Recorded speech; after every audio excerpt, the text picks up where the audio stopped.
All right, YouTube, how you doing? Welcome back to the channel. It is Saturday, May 3rd. Yesterday, May 2nd, my birthday, turned 30. Yeah, we might be reporting live here from Hangover Central, but nonetheless, we got 4 MLB plays coming your way in today's video. We're traveling, we're in Vegas, so normally we'd be going through each and every game, giving you a breakdown on the game, giving you a prediction on the side, prediction on the total, any player props we like in each and every game, but obviously, when we travel, we do kind of hybridize the video, and today is one of those days. We have 4 plays coming your way, 3 unders. So the people that hate that we like unders in baseball aren't going to like this one too much. We do have 1 over that we saved till the end. But appreciate everyone tuning in, even though we are on the road. Guys, hit that like button, hit that subscribe button. Might as well go ahead and jump into today's games, right? Got nothing else really to talk about here. Let's dive into it. Game number 1 here that we're looking at is going to be Toronto and Cleveland, and I like the first 5 under in this one. Now, if you looked at Cleveland or even Toronto and the pitchers, they have Gavin Williams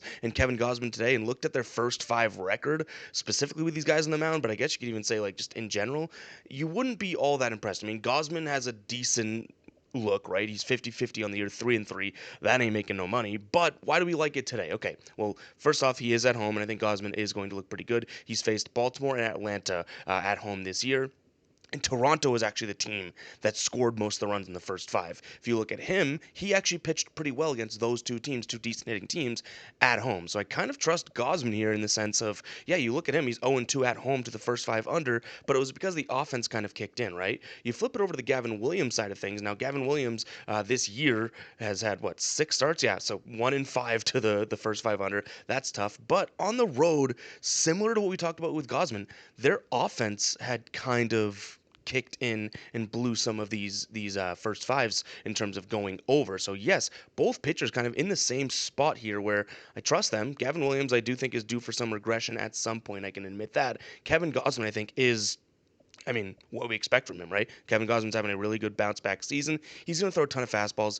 This Cleveland team doesn't hit fastballs well. Then he switches up to the splitter. They're kind of middle of the pack there. If we look at Gavin Williams, he's going to throw the fastball and the slider. In terms of last 30 days batting, in terms of runs above average, Toronto against the fastball, 22nd in the league. So what, definitely bottom 10, right? And then in terms of the slider, dead last. So we saw this with Tanner Houck, what was that, on Thursday night, and we liked the Toronto team total under in the first 5 and the first 5 under. Ended up rolling with Toronto team total for plus money. Similar here. If that Gavin Williams slider is looking good, I think that we have a low scoring game here to start it out. So first 5 under 4.5 is play number 1 here in terms of Toronto and Cleveland. But if you looked at just the trends and how these 2 pitchers have made out this season in terms of what we'd look at from a record standpoint in first 5, you're gonna be like, that is gross. But I think you look a little bit deeper, and I like the spot today. All right, play number 2 here. We'll go into a player prop, and this kind of twofold. Yes, I like the spot. We're looking at Matt Mervis here, under 1.5 hits, runs, and RBIs. This is minus 150 over on MGM. This is minus 160, minus 170. I think it's in the mid minus 160s on most books. So you have a little bit of value, like 15 cents of value there just by doing this, in and of itself, right? Kind of taking that angle of approach.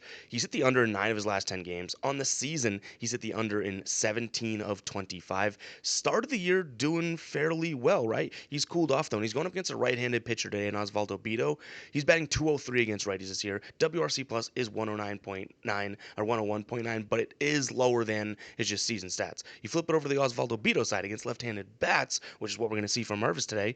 He's pitching to batters 200 average, so pretty good, right, compared to his 293 on the season. His earned run average drops as well, and his WOBA significantly, almost 100 points, 370 down to 280 here against left-handed bats. So I like the situation, I like the spot. We look at Mervis from the pitch mix perspective, which the things that we really have to focus on would be fastball, slider. So he has a 341 WOBA on the season against the fastball, drops to 338. So okay, you're still going to say that's a good WOBA, which it is, weighted on base average, right? Which it is a good one, but it does drop from pitch to pitch in terms of looking at the fastball. It's worse than his overall numbers. The sliders where I really do like it. This drops as well. We could see some swings and misses, I think, from him in terms of this as in overall, I guess, in general. So I like the fastball and slider mix here for Matt Mervis to not hit today, and hopefully Beto against the left-handed back and kind of just keep doing what he's been doing. The one, I guess, and we can admit it, the one concern is against left-handed bats, his home runs per 9 jump slightly. So that's where I'm kind of sketched out here by Beto in this spot, but ultimately I'm not all that worried about Matt Mervis, killing us in that respect. He hasn't hit a home run in like 6 games or 7 games, which I guess that could maybe scare us because maybe he's due. But nonetheless, we're rolling with it. Matt Mervis here under 1.5 hits, runs, and RBIs. Again, guys, these will all be listed out in the final plays. That link take you to the Guy Boston Sports site if you do want to just read these. If I'm talking too fast, but they're on your screen as well. Let's move on to our last under of the day. First 5 inning under. Before I get into it, we've talked about this so many damn times throughout the year, right?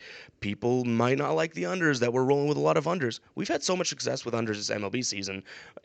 I'm not good enough to be like, well, you know what? People don't like that. Let's find something else to start rolling with. If it ain't broke, I'm not fixing it. You know what I mean?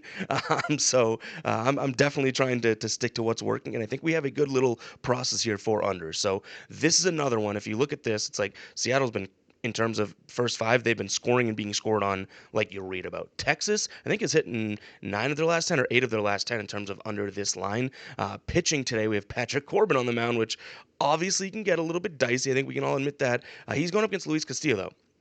And Castillo, I do trust in this spot. He's going to throw a ton of fastballs on the road this year. So in terms of, I guess, trends to the first 5. On the road, he has hit the over in both of those. But kind of like what I already mentioned, he was subject to the team actually scoring a bunch through the first 5. So I do think that that's worth noting. In the 2 road starts that Luis Castillo's had this year, they've hit the over in the first 5. The Mariners themselves have scored 4 runs and 6 runs. So it's like, yeah, if those teams don't score, maybe this pace, and not to use NBA terms, but maybe the pace of play in the game slows down in a little bit of a sense too, right? In terms of what we have from the other side of things with Patrick Corbin, everyone likes to fade Corbin and they don't like him and all that. At home this year, 2 straight Nerfies, 2 straight first 5 unders he's cashed. On the season, he's 2-2. But again, the first 5 at home, he's cashed twice. The thing about him is that, I think he gets more hate than he probably deserves in general. But the thing about him that I do like today is he's going to throw a lot of the sliders. He's going to throw a lot of sinker. He's going to throw a lot of cutter. As long as he sticks away from, leaving that sinker over the plate and or a changeup, which I think he only throws changeup like less than 10% of the time. That's what Seattle's been crushing in the last 30 days. So this Seattle offense looks very, very good, and I give them credit to that. But I kind of think Corbin at home, being a left-handed pitcher, may be a recipe for success for kind of muting them, at least for a little bit. I mean, if you want to go to the bullpen, then sure, Seattle, both teams might be able to score late, but I think that this is kind of smoke and mirrors what the Seattle offense is, and that's why we're getting 5.5. Now, is Seattle hot? Obviously. Could they be hot again today? Definitely. You know what I mean? Like, we're kind of taking a chance here, but we're getting that 5.5 number, which I think is a big one. So for that reason, I do like the under, and for those reasons, I should say, I think Corbin does okay today, and I'm trusting Luis Castillo throwing the fastball against the Rangers offense that really hasn't been hitting that all that well. Last 30 days here in terms of runs above average per 100 fastballs seen, 27th in terms of rank in the MLB. That ain't great. Last play of the day is going to be an over, trusting 2 offenses and sniffing out potentially some regression from a guy that has been really pitching well, Schwellenbach. He's going up against Rokai Sasaki. Sasaki throws a lot of fastballs. He throws a lot of splitters. He'll mix in the slider. Atlanta should be okay at hitting all those, especially from the right side. At LA, do I really need to talk much about their offense? It's like, this is obviously one of the best offenses and best lineups in baseball.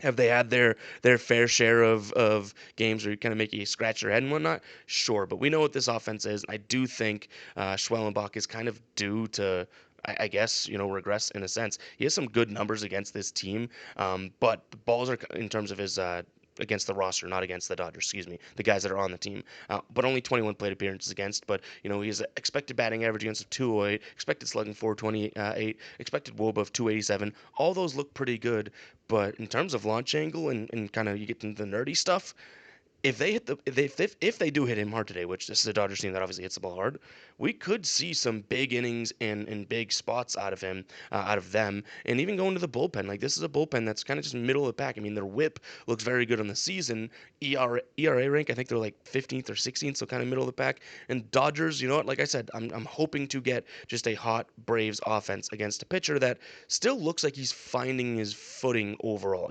Like I think that Sasaki's going to be good, but he hasn't like fully been good, I would say, this year. And even if you were to take those 2 games in which he pitched, I think it was like 1-run baseball, it was like 4 innings pitched, maybe 4 2/3, something like that. We really haven't seen what the hype was about. But Schwellenbach, I mean, you look at his earned runs and you're like, what do you mean? 2, 3, 6 at one point? This dude is giving you like 6 to 7 innings nightly. So that's what I say that he's been very good. And I do believe that, but I sense a little regression because, again, even though he's been pitching deep into games, some of these numbers are kind of concerning in the sense that it's almost like a ticking time bomb. He's getting hit hard with a launch angle that looks like these could be going out of the park. Could be seeing something like that today. So yeah, over 8 in this spot. There's also for plus money 8.5s out there. I kind of like the idea of over 8. Um, just because what if one of these offenses kind of is a little slow today, right? And we see like a 5-3 game that should have been 5-4, but that 5-3 ends up getting us a little bit of a push potential in a sense and saving us because I could see that being the case. But I think this one could finish easily 9-10 runs overall. So yeah, those are going to be the 4 plays for today. Just run through them really quickly here. Play number 1. First 500, maybe I'm reminding myself the hangover's talking here.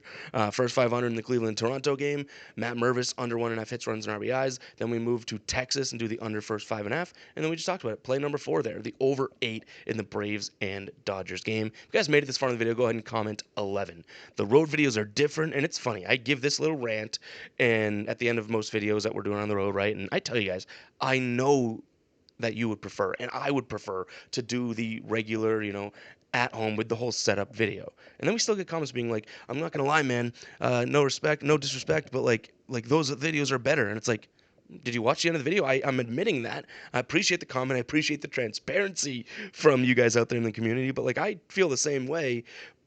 But there is a difference that when we're traveling, one, it's impossible to do the video from our, at home setup. And two, I would rather, you know, keep growing this damn thing and keep working, even if we are waking up hungover with a 3 hour time difference here and get the videos out. Like, I'd rather do that than say, okay, you know what? It's not going to be a regular video. I'm just going to take the day off. Maybe it's in my blood that I don't like the day off thing. Like, the only reason we didn't make a video yesterday is because we had a 5:30 a.m. flight, couldn't fit it in. But just know that I understand that these videos are different. They're shorter. Sometimes you guys pick up little nuggets that I don't even roll with myself, but because we talked about the game, maybe it helps out. I understand it, and I do appreciate those comments, but like I talk about it, and I'm kind of transparent and acknowledge it, right? So I don't know. We're ranting at this point.